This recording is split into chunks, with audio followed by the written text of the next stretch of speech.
नमस्कार साथियों, मैं रोहित राज आप सबका स्वागत करता हूं राज क्लासेस पे। तो साथियों, आज की इस वीडियो में बात करेंगे हम लोग क्लास 10th के साइंस का। चैप्टर्स क्या है? प्रकाश का अपवर्तन, रिफ्रैक्शन ऑफ लाइट है। यह वीडियो इसका पार्ट सेकेंड है और पार्ट फर्स्ट आप लोगों ने नहीं देखा है तो आई बटन में क्लिक करके देख लीजिए, चाहे डिस्क्रिप्शन में उसका लिंक है, लिंक पर जाके आप लोग पहले उस वीडियो को देख लीजिए। तो इस वीडियो में हम लोग बात करेंगे क्या है, उत्तल लेंस के सामने भिन्न भिन्न दूरी पर स्थित बिंब का प्रतिबिंब है। जो उत्तल लेंस है उसके सामने भिन्न भिन्न दूरी पर स्थित बिंब का प्रतिबिंब के बारे में बात करेंगे। तो पहला क्या आता है, जब बिंब अनंत पर हो। इस प्रकार से आपके क्वेश्चन रहेंगे, चाहे आपको लिखा रहेगा कि कहते हैं कि उत्तल लेंस के सामने अनंत पर स्थित बिंब का प्रतिबिंब। इस प्रकार से भी आपको क्वेश्चन पूछा जाता है। तो इसकी परिभाषा के बारे में बात कर लेते हैं। क्या है, यानी जब बिंब अनंत पर रहता है तो उत्तल लेंस के सामने, ये उत्तल लेंस की बात हो रही है, तो उत्तल लेंस के सामने अनंत पर स्थित बिंब का प्रतिबिंब लेंस के दूसरे तरफ, जो इधर वाला एक साइड वाला लेंस है, इधर है दूसरा वाला लेंस है, तो लेंस के दूसरे तरफ कहां पे बनते हैं, तो फोकस पर बनते हैं, जिसकी प्रकृति क्या होता है, वास्तविक, उल्टा तथा वस्तु से काफी छोटा होता है। अगर जो आप लोगों ने ये देख के कहा कि F1, F2, C1, C2 कैसे लिख दिया आपने, देखिए इस वाला का एक है और इस इधर का एक है, तो इधर वाले के लिए फोकस दूरी को F1 ले लिए, इधर वाले को C1, और C1 यानी वक्रता केंद्र, और वक्रता केंद्र इसका दुगुना होता है, इसलिए मैंने लिख लिया है 2F1, और यहाँ पे वही उसी प्रकार से मैंने लिख रखा है। ये वाले आपको समझ में आ गया होगा। सेकेंड इसका क्या है, जब बिंब अनंत एवं वक्रता केंद्र के बीच हो। इस प्रकार से रहेंगे, चाहे वही लिखेंगे, रहेगा क्वेश्चन कि उत्तल लेंस के सामने अनंत एवं वक्रता केंद्र के बीच स्थित बिंब का प्रतिबिंब। तो इसका परिभाषा क्या हो जाएगा कि उत्तल लेंस के सामने अनंत एवं वक्रता केंद्र के बीच स्थित बिंब का प्रतिबिंब लेंस के दूसरे तरफ कहां बनते हैं, फोकस और वक्रता केंद्र के बीच बनते हैं, जिसकी प्राकृतिक, वास्तविक, उल्टा तथा वस्तु से छोटा होता है। अगला है 3 नंबर, जब बिंब वक्रता केंद्र पर हो। तो वक्रता केंद्र पर होगा तो उसका कहां पे बनेगा, उसका प्रतिबिंब और उसकी प्राकृतिक क्या होगी, क्या होगा, तो उत्तल लेंस के सामने वक्रता केंद्र पर स्थित, जो उत्तल लेंस है इसके सामने वक्रता केंद्र पर स्थित बिंब का प्रतिबिंब लेंस के दूसरे तरफ, यानी लेंस के दूसरे तरफ कहां पे बनते हैं, तो वक्रता केंद्र पर ही बनते हैं, जिसकी प्रकृति क्या होता है, वास्तविक, उल्टा तथा वस्तु के बराबर होता है। अगर जो बिंब को वक्रता केंद्र पर रखेंगे तो उसका प्रतिबिंब कहां बनेगा, वक्रता केंद्र पर बनेगा। जितना सेंटीमीटर चाहे जितना मीटर का आप लोग बिंब रखिएगा वक्रता केंद्र पर, उसका प्रतिबिंब लेंस के दूसरे तरफ, उत्तल लेंस में ही उतना ही उसका हाइट का बनेगा। लेंस के दूसरे तरफ कहां पे बनेगा, तो वक्रता केंद्र पर बनेगा। अगला क्या है, जब बिंब वक्रता केंद्र एवं फोकस के बीच होता है, यानी वक्रता केंद्र एवं फोकस के बीच रहेगा तो उसका प्रतिबिंब कहां पे बनेगा और कैसा बनेगा, तो वही है। तो उत्तल लेंस के सामने वक्रता केंद्र एवं फोकस के बीच स्थित बिंब का प्रतिबिंब लेंस के दूसरे तरफ कहां पे बनते हैं, तो अनंत एवं वक्रता केंद्र के बीच, इधर तो बच गया तो अनंत है, अनंत एवं वक्रता केंद्र के बीच बनती है, जिसकी प्रकृति क्या होता है, वास्तविक और उल्टा तथा वस्तु से बड़ा होता है, यानी वस्तु से थोड़ा सा यह बड़ा इसका प्रतिबिंब बनेगा। यानी ए बी बिंब रखेंगे तो उसका प्रतिबिंब ए डैश बी डैश आपका बनेगा, ये ए डैश ये बी डैश है। अगला है आपका इसका 5 नंबर क्या है, जब बिंब फोकस पर हो, यानी जब बिंब को हम लोग फोकस पर रखेंगे, यानी उत्तल लेंस के सामने हम लोग फोकस पर रखेंगे बिंब को, तो क्या हो जाएगा इसका परिभाषा, तो उत्तल लेंस के सामने फोकस पर स्थित बिंब का प्रतिबिंब कहां पे बनते हैं, तो अनंत पर बनेगा। ये अनंत पर कहीं पे बनेगा, अनंत पर बनेगा, जिसकी प्रकृति क्या होगा, वास्तविक, उल्टा तथा वस्तु से काफी बड़ा होता है। फोकस पर जितना छोटा हम लोग प्रतिबिंब रखेंगे, जितना छोटा फोकस पर, तो उसका प्रतिबिंब कहां पे बनेगा, अनंत पर बनेगा, लेकिन काफी बड़ा बनेगा। इसका लास्ट नंबर पॉइंट क्या है, 6 नंबर क्या है, जब बिंब फोकस एवं लेंस के बीच, यानी फोकस एवं लेंस के बीच स्थित रहेगा बिंब, तो उसका प्रतिबिंब कैसा बनेगा और कहां पे बनेगा। ठीक है, तो वही हो जाएगा इसका परिभाषा कि उत्तल लेंस के सामने फोकस एवं लेंस के बीच स्थित बिंब का प्रतिबिंब कहां पे बनते हैं, तो लेंस के पीछे बनते हैं, जिसकी प्राकृतिक, काल्पनिक, सीधा तथा वस्तु से बड़ा होता है। यही एक उल्टा होता है इसका, यानी काल्पनिक यानी सीधा होता है। वही हो जाएगा इसका 6 नंबर क्वेश्चन। उत्तल लेंस में तो हम लोगों ने पढ़ लिया। इसके बाद आता है क्या, अवतल लेंस, यानी अवतल लेंस के सामने भिन्न भिन्न दूरी पर स्थित जो बिंब का प्रतिबिंब है उसी के बारे में पढ़ना है। इसमें दो ही जगह पे आपका बिंब रखा जाता है, एक होता है अनंत पर, एक अनंत एवं फोकस के, अनंत और लेंस के बीच। सभी के बारे में बारी बारी से बात कर लेते हैं। पहला क्या है, जब बिंब अनंत पर हो, यानी क्या रहेगा, अवतल लेंस के सामने अनंत पर स्थित बिंब का प्रतिबिंब। तो इसका परिभाषा क्या हो जाएगा, तो अवतल दर्पण के सामने अनंत पर स्थित बिंब का प्रतिबिंब कहां पे बनते हैं, तो फोकस पर बनते हैं, जिसकी प्राकृतिक, काल्पनिक, सीधा तथा वस्तु से काफी छोटा होता है। ये दूसरा वाला क्या है, जब बिंब अनंत एवं लेंस के बीच होता है, तो इसका परिभाषा हो जाएगा कि अवतल लेंस के सामने अनंत एवं लेंस के बीच स्थित बिंब का प्रतिबिंब लेंस एवं फोकस दूरी के बीच बनते हैं जिसकी प्राकृतिक काल्पनिक सीधा तथा वस्तु से छोटा होता है। ये तो आपकी अवतल लेंस में हो गई। इसके बाद आता है कि है बहुत ही इंपॉर्टेंट आपका ये टॉपिक्स क्या है, निर्देशांक चिन्ह परिपाटी। तो निर्देशांक चिन्ह परिपाटी के बारे में हम लोगों ने पहले वाले चैप्टर प्रकाश के प्रवर्तन वाले में मैंने आपको बता दिया है। तो सेम वही चीज है, थोड़ा सा इसमें डिफरेंट है। क्या क्या है उस के बारे में बात कर लेते हैं। क्या है इसमें, तो लेंस के बारे में पढ़ना है, उसमें तो दर्पण के बारे में पढ़ना था। तो क्या हो जाएगा, इसका लेंस से संबंधित बिंब दूरी, प्रतिबिंब दूरी तथा फोकस दूरी को मापने के लिए एक चिन्ह परिपाटी की आवश्यकता होती है, जिसे निर्देशांक चिन्ह परिपाटी कहते हैं, जो निम्नलिखित है। पहला नंबर आता है क्या, सभी दूरियां प्रकाशीय केंद्र से मापी जाती है। तो इधर हम आपको समझाने का प्रयास कर रहे हैं। इन फर्स्ट नंबर में वही है कि सभी दूरियां ध्रुव से मापी जाती है। इधर पहले हम फिगर बना लेते हैं दोनों लेंस का। ये हो गया आपका उत्तल लेंस का, ये वाला हो गया आपका अवतल लेंस का। पहले मैंने फिगर बना लिया, ठीक है। तो इसका पहला नंबर वही पॉइंट है, सभी दूरियां प्रकाशीय केंद्र, इसी को कहते हैं प्रकाशीय केंद्र, यानी सभी दूरियां यहीं से मापी जाती है, प्रकाशीय केंद्र से मापी जाती है। इसके लिए F1, C1, F2 और C2, इसमें भी F1, C1, F2 और C2। तो सभी दूरियां इसी से मापी जाती है, प्रकाशीय केंद्र से मापी जाती है। दूसरा नंबर पॉइंट क्या है, प्रकाशीय केंद्र के आपतित प्रकाश की दिशा में, जो इधर की ओर प्रकाश की दिशा आ रही है, आपतित प्रकाश की दिशा में मापी गई दूरी धनात्मक, इधर जब मापेंगे तो उसका दूरी क्या होगा, तो धनात्मक होगा। इस प्रकार से जब जाएगा, सॉरी यहां से जाएगा, तो इधर की ओर मापेंगे तो क्या हो जाएगा, आपका धनात्मक होगा। यानी प्रकाशीय केंद्र के आपतित प्रकाश की दिशा में मापेंगे दूरी तो धनात्मक यानी प्लस वाला होगा, ये वाला भी प्लस वाला होगा। लेकिन उसके विपरीत दिशा में मापी गई दूरी क्या होता है, तो ऋणात्मक होता है। इसके विपरीत दिशा में मापी गई दूरी क्या होगा, ऋणात्मक होगा, निगेटिव में होगा। ये होगा इसका थर्ड नंबर पॉइंट। क्या है, यदि प्रधान अक्ष के ऊपर मापी गई दूरी धनात्मक, ये वाला इसको तो हम लोग कहते हैं प्रधान अक्ष, इसके ऊपर अगर जो मापी गई दूरी धनात्मक होता है तो इसके नीचे मापी गई दूरी क्या हो जाएगा, तो ऋणात्मक हो जाएगा दोनों वाले लेंस में, ये प्लस में और ये नीचे वाला ये माइनस में हो जाएगा। एक बार फिर से आप लोग समझ लीजिएगा, क्या है, सभी दूरियां प्रकाशीय केंद्र से मापी जाती है, सभी दूरियां यही प्रकाशीय केंद्र से मापी जाती है। दूसरा नंबर पॉइंट है, प्रकाशीय केंद्र के आपतित प्रकाश की दिशा में, जो प्रकाशीय केंद्र है इसके आपतित प्रकाश की दिशा में मापी गई दूरी धनात्मक और इसकी विपरीत दिशा में मापी गई दूरी ऋणात्मक होती है। तीसरा नंबर पॉइंट क्या है, यदि प्रधान अक्ष के ऊपर मापी गई दूरी धनात्मक, जो प्रधान अक्ष है इसके ऊपर मापी गई दूरी धनात्मक होती है तो इसके नीचे मापी गई दूरी ऋणात्मक। हमें उम्मीद है कि ये वीडियो आपको बहुत ही अच्छा लग रहा हो। तो अच्छा लग रहा हो तो एक बार लाइक कीजिए, एक बार शेयर कर दीजिएगा साथियों। तो आगे की टॉपिक्स को बहुत बारीकी से हम लोग समझने वाले हैं। तो क्या आता है आगे का है, क्या है, लेंस सूत्र। लेंस सूत्र को हम लोगों ने प्रूफ नहीं किया है, क्योंकि आपको सीधे ये जो मैंने फॉर्मूला बता रहा हूँ सिर्फ आपको न्यूमेरिकल्स बनाने में काम आने वाले हैं। और अगर जो लेंस सूत्र इस सब ऑब्जेक्टिव के लिए अगर जो कहेगा कि लेंस सूत्र क्या होता है, तो लेंस सूत्र का लिखिए तो 1/v - 1/u = 1/f लिख दीजिएगा। एक नंबर वाली क्वेश्चन है, ये आपका ऑब्जेक्टिव में पूछता है और सब्जेक्ट में आपको प्रूफ करने के लिए नहीं पूछा है, तो इससे न्यूमेरिकल्स हम लोग बनाते हैं।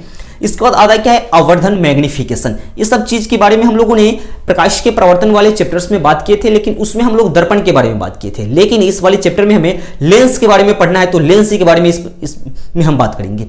क्या इसका परिभाषा क्या हो जाएगा, जो दर्पण था उसको हटा के हम लोगों ने लेंस लिख लेंगे, वही लेंस का इस वाले में हो जाएगा। उसका परिभाषा क्या हो जाएगा, किसी लेंस द्वारा बने प्रतिबिंब की ऊंचाई। प्रतिबिंब और बिंब आप लोगों को मैंने पढ़ा रखा है पहले वाले चैप्टर्स में, प्रकाश के प्रवर्तन में प्रतिबिंब किसे कहते हैं और बिंब किसे कहते हैं। तो इसका परिभाषा में आ जाता है, किसी लेंस द्वारा बने प्रतिबिंब की ऊंचाई तथा बिंब की ऊंचाई के अनुपात को, जो प्रतिबिंब की ऊंचाई है और बिंब की ऊंचाई, यानी बिंब और प्रतिबिंब को एक बार समझ लेते हैं। बिंब है किसी वस्तु को दर्पण के सामने हम रखते हैं, कोई भी वस्तु है इसको हम दर्पण के सामने रखते हैं, यहाँ पे दर्पण है, कोई वस्तु को हम लोग दर्पण के सामने रखते हैं तो ये बिंब होगा। इसका जो फिगर इसमें बनता है, पिक्चर्स बनता है, उसको हम लोग प्रतिबिंब कहते हैं। तो वही कह रहा है कि पहले प्रतिबिंब की ऊंचाई लेना है, उसका जो फोटो बन रहा है, उसका जो फिगर बन रहा है, पहले उसकी ऊंचाई लेना है और अनुपात में निकालना है बिंब की ऊंचाई का अनुपात, दोनों को निकाल देना है। क्या कहलाएगा, हमारा आवर्धन कहलाएगा।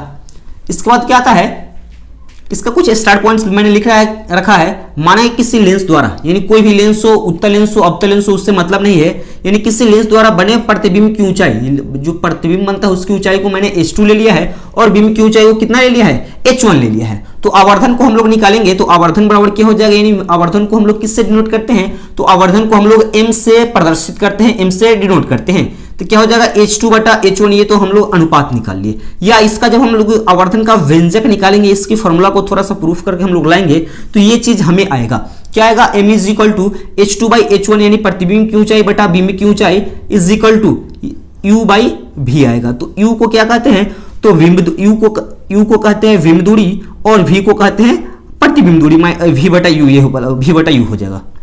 तो वो तो समझ गया कि हाँ u को विंब दूरी और v को प्रतिबिंब दूरी कहते हैं। ये चीज आपको समझ में आ गया होगा। ये सब का काम आपको न्यूमेरिकल्स जब हम लोग डिस्कस करेंगे न्यूमेरिकल्स को, उसमें आपको काम आने वाला है। आगे आता है इसका उत्तल लेंस को अभिसारी लेंस क्यों कहा जाता है। ये आपका क्वेश्चन बहुत ही इंपॉर्टेंट है इस चैप्टर्स के लिए। वही है कि क्या है, उत्तल लेंस को अभिसारी लेंस क्यों कहते हैं, ये आपको बताना है, प्रूफ करनी है। तो क्या है इसका परिभाषा, उत्तल लेंस के प्रधान अक्ष के समानांतर आती किरणें लेंस से अपवर्तन के बाद एक बिंदु, यानी जो एक बिंदु है मुख्य फोकस, जो एक बिंदु है वह मुख्य फोकस पर अपसरित का मतलब क्या होता है कि एकत्रित होती है, इसलिए इसे अभिसारी लेंस कहते हैं। एक बार फिर से इसकी परिभाषा को हम लोग देख लेते हैं। क्या है, उत्तल लेंस के प्रधान अक्ष के समानांतर आती किरणें लेंस से अपवर्तन के बाद एक बिंदु यानी मुख्य फोकस, यानी एक जो बिंदु है वो जो मुख्य फोकस पर एकत्रित होती है यानी अभिसरित होती है, इसीलिए इसे अभिसारी लेंस कहते हैं। फिगर के माध्यम से हम लोग समझते हैं, ये चार लाइंस को हम लोग गुजार रहे हैं, तो एक ही बिंदु पर क्या हो रहा है, एकत्रित होता है, अभिसरित हो रहा है, इसीलिए इसको क्या कहते हैं, उत्तल लेंस को अभिसारी लेंस कहते हैं। अवतल लेंस को अपसारी लेंस क्यों कहते हैं, जो अवतल लेंस है उसको अपसारी लेंस क्यों कहते हैं। उत्तल लेंस को अभिसारी लेंस क्यों कहते हैं उसको तो आप लोग समझ गए होंगे, और अगला है अवतल लेंस को अपसारी लेंस क्यों कहते हैं। इसका परिभाषा को हम लोग देख लेते हैं। तो अवतल लेंस के प्रधान अक्ष के समानांतर, ये अवतल लेंस है, इसके प्रधान अक्ष के समानांतर आती किरणें लेंस से अपवर्तन के बाद एक ही बिंदु मुख्य फोकस से छितराती यानी अपसरित यानी छितराती हुई प्रतीत होती है, इसीलिए इसे अपसारी लेंस कहते हैं। यानी इसके बाद है कि आपका उत्तल लेंस और अवतल लेंस में अंतर, बहुत ही इंपॉर्टेंट ये टॉपिक्स है, ये भी है। उत्तल लेंस और अवतल लेंस में अंतर क्या है, तो एक साइड मैंने लिख लिया है उत्तल लेंस और दूसरे साइड लिख लिया है अवतल लेंस। तो सभी के अंतर के बारे में बारी बारी से बात करेंगे। पहला क्या है, इसकी अपवर्तक सतह उभरी हुई होती है। जो अवतल लेंस होता है, उत्तल लेंस होता है, इसकी जो अपवर्तक सतह, ये वाला तो उभरा हुआ है, उभरी हुई है अवतल लेंस की, उत्तल लेंस की। दूसरा होता है अवतल लेंस की, इसकी अपवर्तक सतह क्या होगा, तो अपवर्तक सतह, ये उत्तल लेंस है, इसकी जो अपवर्तक सतह क्या है, धंसी हुई है इसकी अपवर्तक सतह।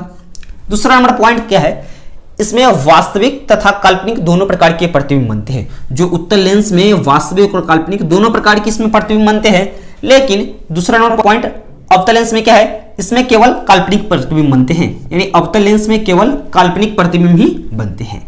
अगला लास्ट नंबर पॉइंट क्या है, इसकी फोकस दूरी और वक्रता त्रिज्या दोनों धनात्मक होती है। जो अवतल लेंस की फोकस दूरी और वक्रता त्रिज्या क्या होता है, तो धनात्मक होता है, और उत्तल लेंस की फोकस दूरी वक्रता त्रिज्या क्या होता है, तो ऋणात्मक होता है। यहां से इस वाले से एक ऑब्जेक्टिव टाइप क्वेश्चन आपसे पूछे जा सकते हैं। क्या पूछे जा सकते हैं कि उत्तल लेंस की फोकस दूरी क्या होती है, तो धनात्मक होती है, चाहे उत्तल लेंस की वक्रता त्रिज्या क्या होता है, तो धनात्मक होता है। वही पूछा जाएगा कि अवतल लेंस की फोकस दूरी और वक्रता त्रिज्या क्या होता है, तो अवतल लेंस की फोकस दूरी और वक्रता त्रिज्या क्या होता है, तो ऋणात्मक होता है। लेंस की क्षमता, पावर ऑफ लेंस, जिसको हम लोग किससे डिनोट करते हैं, तो लेंस की क्षमता को हम लोग P से डिनोट करते हैं, P से प्रदर्शित करते हैं। क्या इसका परिभाषा है, लेंस के फोकस दूरी के व्युत्क्रम को, व्युत्क्रम के मतलब होता है कि उल्टा, 1/में यानी 1/में। परिभाषा को एक बार फिर से देख लेते हैं। लेंस के फोकस दूरी के व्युत्क्रम को लेंस की क्षमता कहते हैं हम लोग। अगरचे किसी कोई भी लेंस हो, उसका फोकस दूरी f दिया हो, तो उसका क्षमता क्या हो जाएगा, तो क्षमता वही, यानी क्षमता को P से डिनोट करते हैं, तो P बराबर 1/f आपका उसका क्षमता हो जाएगा। यहाँ पे एक बात और है, यदि किसी लेंस की फोकस दूरी को मीटर में मापा जाता है, कोई भी लेंस हो, यानी उत्तल लेंस हो या अवतल लेंस हो, उससे मतलब नहीं हो, कोई भी लेंस होनी चाहिए, उसकी फोकस दूरी को अगर जो मीटर में मापा जाता है, उसकी जो फोकस उसको मीटर में अगर हम लोग मापते हैं, तो उसकी क्षमता, उसकी जो क्षमता है उसका एसआई मात्रक क्या हो जाएगा, तो डायोप्टर हो जाएगा। अतः इसलिए हम लोग कहते हैं कि अतः लेंस की क्षमता का एसआई मात्रक क्या होता है, तो डायोप्टर होता है, जिसको हम लोग किससे डिनोट करते हैं, तो डी से डिनोट करते हैं। इस पर एक दो को हम लोग एग्जांपल्स के बात कर लेते हैं, एग्जांपल्स के बारे में। क्या, जैसे कि मैंने फर्स्ट एग्जांपल ले रहा हूं, कोई भी उत्तल लेंस के लिए ले रहा हूं। अगर जो उत्तल लेंस की फोकस दूरी कितना दिया हुआ है, तो 20 मीटर दिया हुआ है। उत्तल लेंस की फोकस दूरी 20 मीटर दिए हुए, आप जानते हैं कि उत्तल लेंस की फोकस दूरी और वक्रता त्रिज्या दोनों धनात्मक होती है। तो फोकस दूरी 20 सेंटीमीटर ले रखा है और कह रहा है कि इसका क्षमता निकालिए, यानी पावर ऑफ लेंस निकालिए, तो P बराबर 1/f होता है, तो क्या हो जाएगा 1/20। इसको हम लोग काटेंगे कितना हो जाएगा 0.5। इसके बाद हमको लिखना है डायोप्टर। उत्तर लेंस में कहेगा यानी प्लस में हमें आ रहा है, यानी प्लस में 0.5 डायोप्टर आ रहा है। अगर जो यही रहता आपका सेंटीमीटर में रहता, इसी का ये फर्स्ट वाला एग्जांपल्स है, यही आपका रहता कि दूसरा एग्जांपल्स f बराबर 20 सेंटीमीटर में आपको रहता। तो इसको किस प्रकार से हम लोग बनाएंगे, तो वही पहले तो लिख लेंगे फॉर्मूला p बराबर 1/f।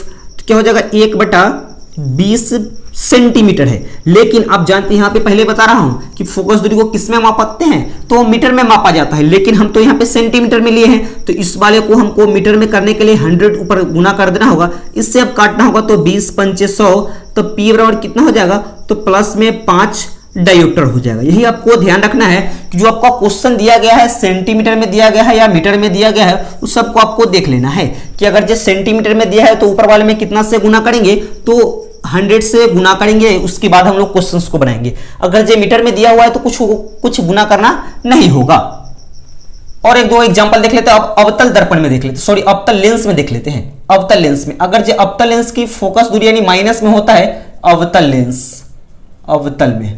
लेंस में इसका दिया हुआ है माइनस में 25 मीटर। तो माइनस में 25 मीटर दिया हुआ है, इसका कह रहा है कि क्षमता निकालिए लेंस की क्षमता, तो p बराबर 1/f। तो p बराबर कितना हो जाएगा -25 हो जाएगा। तो इसको हम लोग काटते हैं, तो काटेंगे तो कितना हो जाएगा 25 चौका 100, यानी माइनस में 0.4 डायोप्टर हो जाएगा माइनस में। अगर जो यही आपका मीटर में है तो इतना आगे 0.4 डायोप्टर। अगर जो हमारा सेंटीमीटर में रहता है, इसी को हम लोग सेंटीमीटर में लिखते हैं 25 सेंटीमीटर, तो क्या हो जाएगा माइनस में 25 सेंटीमीटर हो जाएगा। तो p बराबर 1/f, तो p बराबर 1/-25 सेंटीमीटर है। तो इसमें कितना से 100 से गुना करेंगे, तो 25 चौके 100, यानी माइनस में p बराबर माइनस में 5 डायोप्टर आंसर हो जाएगा। ये सब चीज आपको समझ में आ गया होगा, यानी जो मैंने बताया ये सब क्वेश्चंस आपको समझ में आ गए होंगे। यहाँ पे आपका चैप्टर समाप्त होता है प्रकाश का अपवर्तन। इसका आगे एक दो वीडियो में हम लोग इसके objective type question, subjective type question और कुछ न्यूमेरिकल टाइप आपको एकदम इंपॉर्टेंट क्वेश्चंस आपके लिए मैं बताऊंगा। बहुत ही सिंपल सी मेथड में बहुत ही अच्छी तरीका से आपको मैं बताऊंगा। तो अगर ये चैनल पर नया है तो चैनल को भी सब्सक्राइब कर लीजिए, बेल आइकन को हिट कर लीजिए, ताकि मेरे वीडियो का नोटिफिकेशन आपको सबसे पहले मिले। तो मिलते हैं नेक्स्ट वीडियो में, तब तक के लिए जय हिंद।